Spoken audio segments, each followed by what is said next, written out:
Bonjour, dans cette vidéo, je vais tenter à t'expliquer comment il faut calculer une dérivée logarithmique. Tu peux me dire, pourquoi une dérivée logarithmique, à quoi ça sert?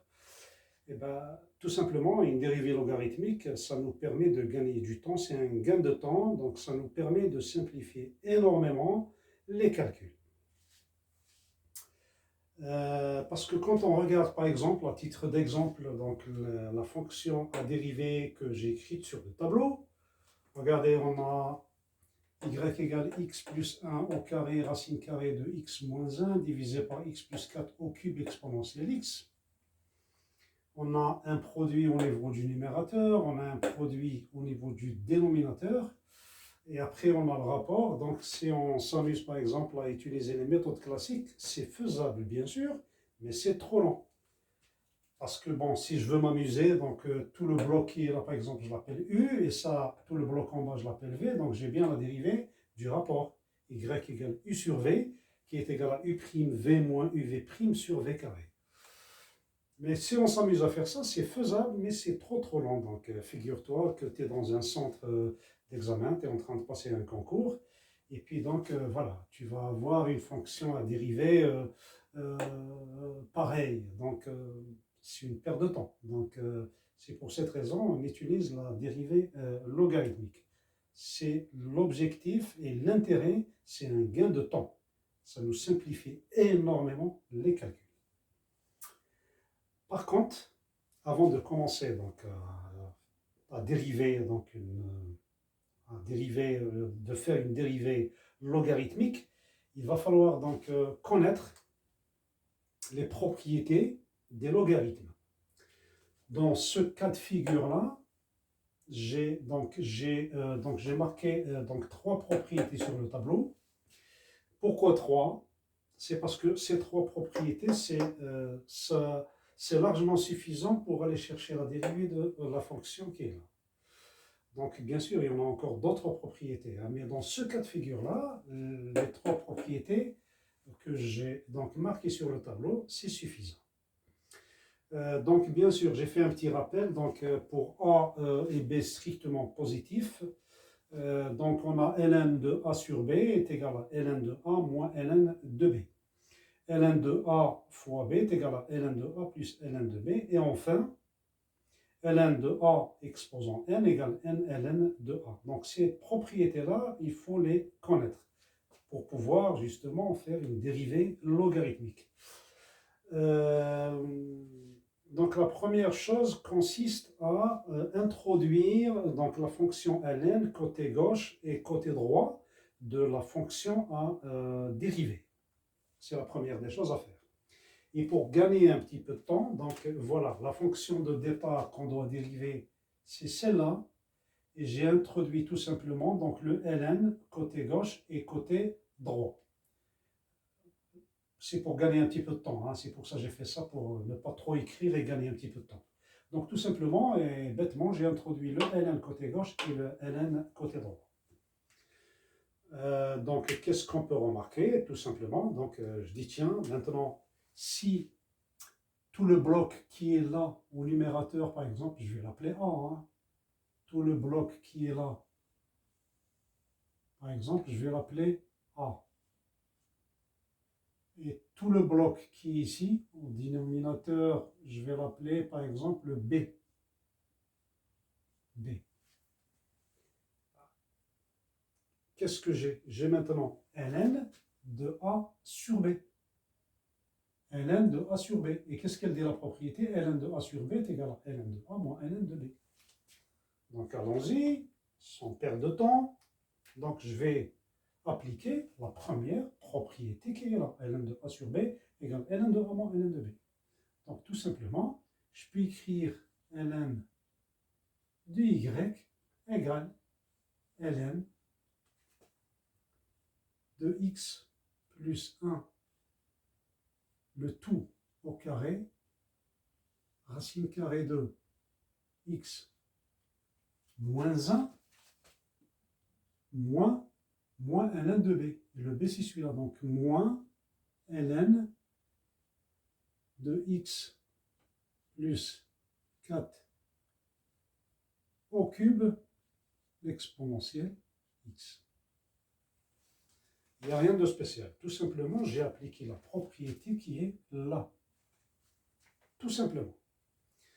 Donc maintenant, arrivé là, donc ce que je peux faire. Donc, encore une fois, hein, si maintenant celui-là, par exemple, je l'appelle A, et racine carrée de x moins 1, je l'appelle B, donc j'ai ln de A fois B. Donc je suis dans ce cadre-là. Donc ln de AB est égal à ln de A plus ln de B. Et ben, de la même façon ici, hein, si celui-là je l'appelle A, celui-là je l'appelle B, j'ai ln de A fois B. Donc je vais appliquer la propriété qui est là. Et qu'est-ce qu'elle dit la propriété? Elle dit que ln de A fois B est égal à ln de A plus ln de B. Allons-y.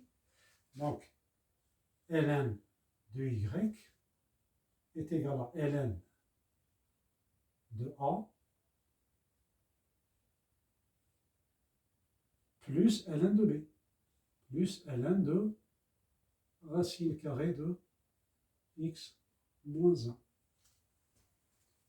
moins ln de A fois B, donc ln de A plus ln de B, c'est ce qu'elle dit la propriété, donc moins ln de x plus 4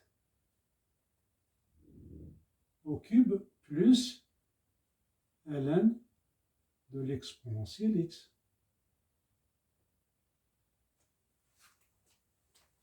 J'ai rien fait de spécial, j'ai appliqué tout simplement la propriété qui est là.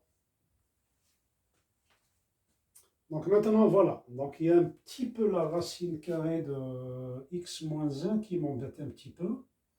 Donc je vais m'en débarrasser de cette racine. Donc cette écriture, elle peut prendre une autre forme et je peux l'écrire de la façon suivante. Donc ln de y est égal à ln donc, de x plus 1 au carré plus ln de x moins 1 à la puissance 1 demi. C'est pareil, car la racine carrée de x moins 1, c'est bien x moins 1 puissance 1 demi. C'est pour s'en débarrasser de la racine. Et vous allez savoir pourquoi. Moins ln de x plus 4 au cube plus ln exponentielle x.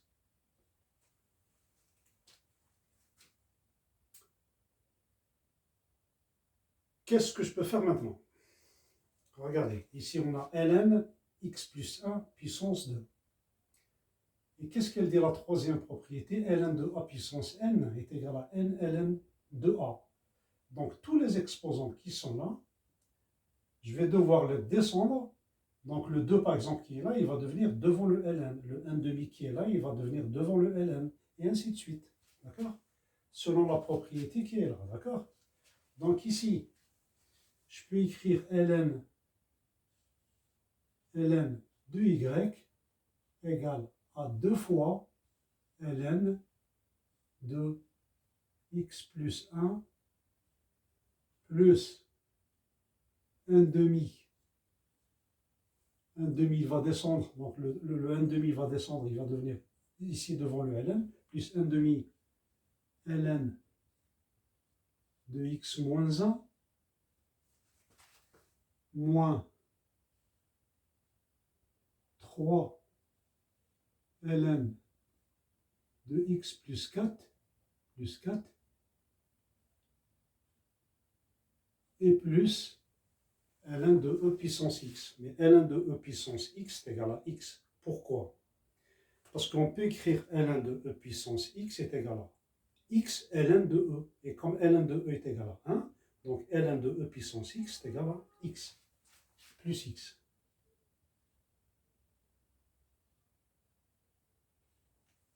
Voilà. Donc maintenant, je peux dériver. Je vais dériver toute l'expression qui est là. La dérivée de ln de y, c'est y' sur y. Pourquoi? Parce parce que la dérivée de ln de u, c'est u' sur u. Donc, y' sur y égale la dérivée de ln de x plus 1. Si maintenant le x plus 1, celui-là, je vais l'appeler u, donc j'ai ln de u, et la dérivée de ln de u, c'est u' sur u. La dérivée de x plus 1, u', c'est quoi? La dérivée u', donc la dérivée de u', c'est la dérivée de x plus 1. La dérivée de x plus 1, c'est 1. Donc la dérivée de ln de x plus 1, c'est 1 sur x plus 1. Et sans oublier le coefficient qui est devant, donc j'aurai 2 fois 1 sur x plus 1. Car la dérivée de ln de x plus 1 sur 1, c'est 1 sur x plus 1. Plus 1 demi, c'est de la même façon, hein. ln de x plus 1, la dérivée de ln de x moins 1, pardon, c'est 1 sur x moins 1. Donc plus 1 demi multiplié par 1 sur x moins 1. Et enfin, moins 3, la dérivée de ln de x plus 4, c'est 1 sur x plus 4, donc moins 3 multiplié par 1 sur x plus 4. Et enfin, la dérivée de x, c'est 1. Voilà. Donc maintenant, on va tirer les parenthèses. Je tire les parenthèses et j'aurai quoi, hein, pour ne pas refaire tout le même travail. Je tire les parenthèses, donc ici j'aurai moins 3 et là j'aurai moins 1. Voilà.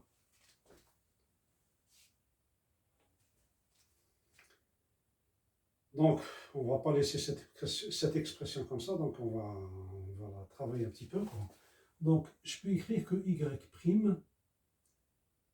sur y égale à 2 sur x plus 1 plus 1 sur 2 facteur de x moins 1 moins 3 sur x plus 4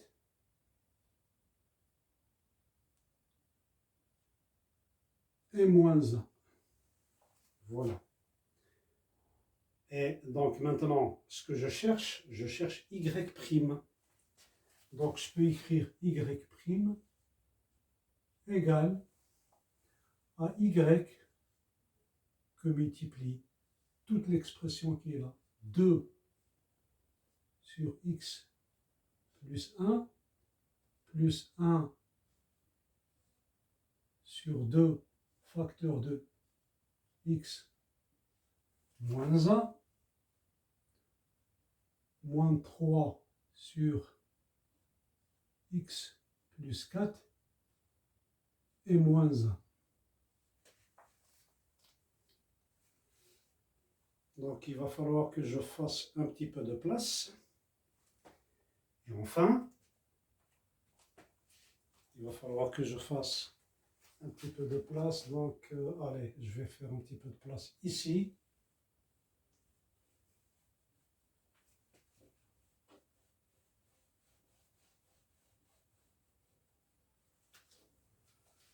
Donc d'où y' est égal à quoi? On a dit que y' est égal à y multiplié par toute l'expression qui est là. Mais y c'est quoi? Y c'est ça, hein? Donc y est égal à x plus 1 au carré, racine carrée de x moins 1, que divise x plus 4 au cube exponentielle x, et tout ça facteur de y' égale y facteur de tout ça. 2 sur x plus 1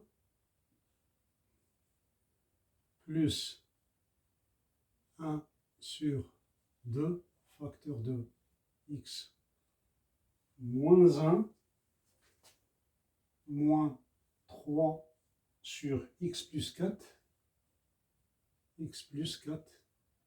et moins 1. Et voilà l'expression finale de la dérivée. Donc y', c'est ça l'expression finale de la dérivée.